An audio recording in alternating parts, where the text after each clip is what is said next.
सवाल नंबर 1, किन परिस्थितियों में नींबू का सेवन करना खतरनाक होता है? दरअसल नींबू के अंदर टायरामाइन की मात्रा अधिक होती है, जिसकी वजह से इसका अधिक सेवन करने पर अक्सर लोगों को माइग्रेन और सिर दर्द की समस्या हो सकती है। क्योंकि नींबू स्वाद में खट्टा होता है और खट्टे फल माइग्रेन को बढ़ाने का काम कर सकते हैं। नींबू के अंदर सिट्रिक एसिड के अलावा ऑक्सलेट भी पाया जाता है, जिसके कारण इसका ज़्यादा सेवन किडनी स्टोन का रूप ले लेता है। नींबू में एसिड की मात्रा अधिक होती है। अगर आपको एसिडिटी की समस्या है तो आपको नींबू का सेवन कम करना चाहिए, क्योंकि नींबू के लगातार प्रयोग से आपकी एसिडिटी की समस्या बढ़ सकती है। नींबू पानी के ज़्यादा सेवन से आपको बार बार पेशाब आने की समस्या हो जाती है, जिस कारण डिहाइड्रेशन होने का खतरा बना रहता है। आप नींबू पानी का ज़्यादा सेवन कर रहे हैं तो दिन में ढेर सारा पानी पिए। बहुत अधिक नींबू के प्रयोग से उल्टी और पेट दर्द जैसी दिक्कत का सामना करना पड़ सकता है। ज़्यादा नींबू पानी पीने से छोटे छोटे घावों में दर्द और जलन बढ़ सकती है। वैसे मामूली घाव 1 या 2 सप्ताह के भीतर अपने आप ठीक हो जाते हैं, लेकिन बहुत अधिक नींबू पानी पीने से नासूर घाव बन सकते हैं और उन्हें ठीक होने में देरी लगती है।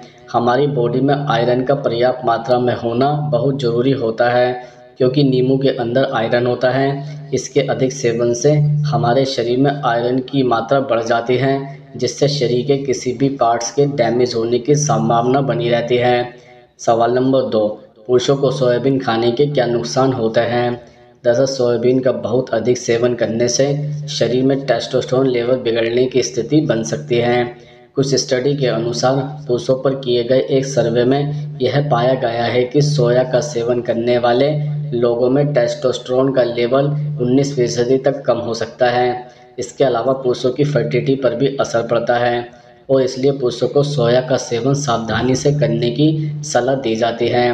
कुछ स्टडी में देखा गया है कि सोया प्रोडक्ट का अधिक सेवन करने से आपके लिए हाइपरथायरिज्म का रिस्क बढ़ सकता है। थायराइड ग्लैंड के प्रभावित होने से लोगों को गाइटर और ऑटो इम्यून थायराइड जैसी बीमारी भी होने का डर बढ़ सकता है। इस तरह सोया का सेवन करने से थायराइड के इलाज के दौरान दी जाने वाली दवाइयों को भी ठीक तरीके से काम नहीं करने देती हैं, जिससे थायराइड के लक्षणों से लंबे समय तक आराम नहीं मिल पाता है। सोयाबीन खाने का एक बड़ा नुकसान यह भी है कि इसके सेवन से कई प्रकार के एलर्जिक रिएक्शन हो सकते हैं। विशेषकर बच्चों को सोयाबीन खिलाते समय सावधानी बरतनी चाहिए, क्योंकि उनमें एलर्जिक रिएक्शन का खतरा अधिक होता है। कुछ मामलों में एलर्जी जल्दी कम हो जाती है, तो वहीं कुछ के लिए यह हमेशा की समस्या बन सकती है। सवाल नंबर 3, ब्लड प्रेशर या शुगर होने पर कौन से फल खाने चाहिए? दरअसल केला पोटेशियम से भरपूर होता है, जो ब्लड प्रेशर की परेशानी को दूर करता है। यानी अगर आपको हाई ब्लड प्रेशर की समस्या है तो रोज़ अपनी डाइट में 1 से 2 केला जरूर खाना चाहिए। इसके अलावा सेब भी हाई ब्लड प्रेशर के मरीजों को जरूर खाना चाहिए। माना जाता है कि रोज़ाना दिन में 1 सेब का सेवन करने से ब्लड प्रेशर कम होता है। हम आपको बता दें कि सेब में एंटीऑक्सीडेंट होता है, जो कई परेशानियों को दूर करता है। यानी अगर आप हाई ब्लड प्रेशर के मरीज़ हैं तो रोज़ 1 सेब खानी चाहिए। इसके अलावा तरबूज, कीवी और संतरा भी खा सकते हैं। इससे ब्लड प्रेशर कंट्रोल में रहता है। इसके अलावा चुकंदर आपके हृदय की सेहत के लिए फ़ायदेमंद होता है। इसमें मौजूद नाइट्रेट रक्तचाप को सामान्य कर हार्ट की बीमारी और हार्ट अटैक से बचा सकता है। इसमें एंटी इन्फ्लेमेटरी गुण, विटामिन और मिनरल्स हृदय को स्वस्थ रखने का काम करते हैं। एक शोध के अनुसार ब्लड प्रेशर कम करने वाले गुण के साथ ही धमनियों में वसा के जमाव को रोकने में वाला गुण भी पाया जाता है। इसके साथ ही टमाटर में कार्डियो प्रोटेक्टिव गुण होते हैं। साथ ही यह lycopene, beta carotene, folate, potassium, vitamin C, flavonoids और विटामिन ई का समृद्ध स्रोत होता है, जो हार्ट या हाई ब्लड प्रेशर संबंधी बीमारियों के जोखिम को कम करता है। सवाल नंबर 4, हड्डियां मजबूत करने के लिए कौन से 5 चीज़ें खानी चाहिए? दरअसल ऐसे लोग जो पनीर प्रोडक्ट नहीं खाते हैं, उनके लिए पालक, प्याज, मेथी, गोभी और ब्रोकली जैसी हरी पत्तेदार सब्जियां सोयाबीन का मुख्य स्रोत हैं। पालक की एक कटोरी सब्जी से 25% कैल्शियम की पूर्ति होती है। पालक में विटामिन के भी होता है। अंडे में भरपूर मात्रा में प्रोटीन और विटामिन डी होता है। अंडे की जर्दी आपके शरीर के लिए आवश्यक 6% विटामिन डी की कमी को पूरा करती है। सैमन और सार्डिन मछली से भरपूर कैल्शियम होता है। सैमन मछली से विटामिन डी मिलता है। इसमें ओमेगा 3 एसिड भी होता है जो हड्डियों को मजबूत बनाता है। बादाम और मूंगफली में पोटेशियम होता है जो मूत्र के माध्यम से कैल्शियम की कमी को रोकने में महत्वपूर्ण भूमिका निभाता है। अखरोट में ओमेगा 3 फैटी एसिड पाया जाता है जो हड्डी यानी कि दर्द को धीमा कर गठन की प्रक्रिया बढ़ाता है। केले में पोटेशियम, कैल्शियम और मैग्नीशियम होता है। यह तीनों पोषक तत्व हड्डी को मजबूत बनाने में मदद करते हैं। संतरे में मुख्य रूप से विटामिन सी पाया जाता है, लेकिन यह स्वास्थ्य हड्डियों के निर्माण में भी मदद करता है। विटामिन सी कैल्शियम के अवशोषण में एक महत्वपूर्ण भूमिका निभाता है। सवाल नंबर 5, शादीशुदा पुरुषों को इलायची क्यों खानी चाहिए? दरअसल इलायची का इस्तेमाल चाय में सुगंध और खाने में टेस्ट बढ़ाने के लिए किया जाता है, लेकिन क्या आप जानते हैं कि इससे पुरुषों को गजब के फ़ायदे मिलते हैं? अगर आपकी शादीशुदा लाइफ में दिक्कतें आ रही हैं तो परेशान होने की ज़रूरत नहीं है, क्योंकि इससे आपको फ़ायदा मिलेगा। जिन पुरुषों का स्टेमिना कम है वह भी इसका सेवन कर सकते हैं। इससे आपको मदद मिलेगी। पुरुषों को रात में सोने से पहले कम से कम 2 इलायची खानी चाहिए।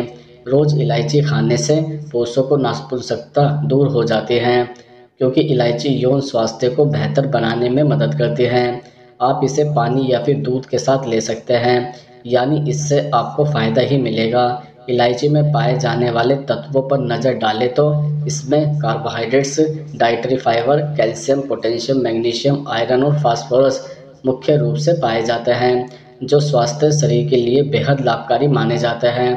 तो ऐसे में पुरुषों को इसका सेवन जरूर करना चाहिए। सवाल नंबर 6, अंडा उबला खाना चाहिए या फिर फ्राई करके?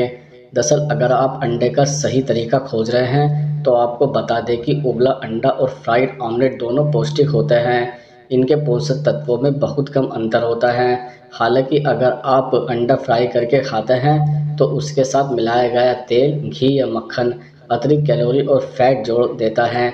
इसके अलावा हम आपको बता दें कि अंडा खाने से कोलिन, ल्यूटीन और जेक्सेथिन नाम के पोषक तत्व मौजूद होते हैं। दरअसल कोलिन नर्वस सिस्टम के लिए बहुत ज़रूरी है।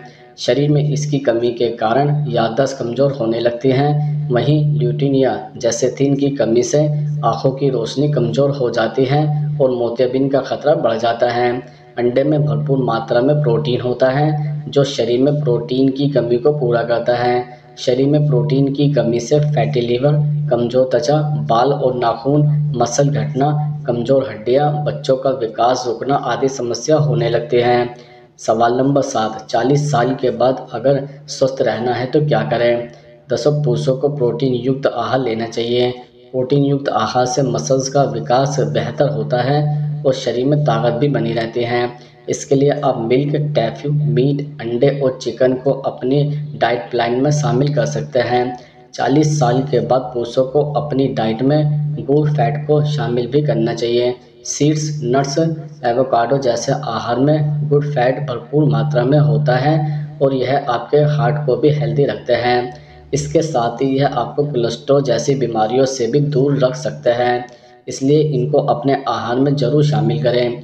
साबुत अनाज में फाइबर और कई तरह के ज़रूरी पोषक तत्व भरपूर मात्रा में होते हैं और इसका सेवन करने से आप मोटापे, कब्ज, हाई ब्लड प्रेशर को दूर रख सकते हैं। साबुत अनाज में आप ओट्स, लाल चावल या फिर दलिया का सेवन भी कर सकते हैं। 40 साल के बाद पुरुषों को फाइबर युक्त आहार का सेवन करने की सलाह दी जाती है। इस आहार का सेवन करने से कब्ज और अपच जैसी परेशानियों को दूर रखा जा सकता है। इसमें आप अखरोट, ब्रोकली, स्प्राउट जैसे चीज़ें भरपूर आहार में ले सकते हैं और इसका सेवन करना पुरुषों के लिए बेहद ज़रूरी भी होता है।